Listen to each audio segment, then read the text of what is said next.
मित्रांनो, प्रत्येक क्रिकेटरचं एक स्वप्न असतं आंतरराष्ट्रीय क्रिकेट खेळणं, पण ज्या खेळाडूचं ते स्वप्न अर्धवट राहतं ते खेळाडू महाराष्ट्रामध्ये टेनिस क्रिकेट गाजवतात। तसाच एक खेळाडू टेनिस क्रिकेट गाजवणारा शेखर भाऊ शेळके, अहिल्यानगर संगमनेर तालुका बोटा या गावचा रहिवासी असलेला शेखर भाऊ शेळके, वरती दिसणारा व्हिडिओ शेखर भाऊ शेळके यांच्या अंत्ययात्रेचा आहे। मित्रांनो, 2 दिवसापूर्वी शेखर भाऊ शेळके यांचं अपघाती निधन झालं। अहिल्यानगर बोटा या आपल्या गावी येत असताना टाकळी ढोकेश्वर या ठिकाणी त्यांचा अपघात झाला आणि त्यांनी या जगाचा निरोप घेतला।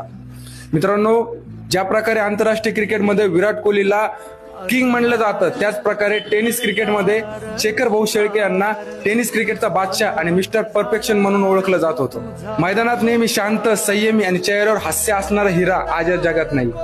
मित्रांनो, शेखर भाऊ शेळके हे आपल्यात नसले तरी त्यांनी आपल्या संघाला जिंकून दिलेले एकतर्फी सामने आणि मुख्य म्हणजे 21 चेंडूमध्ये 62 धावा करणारा तो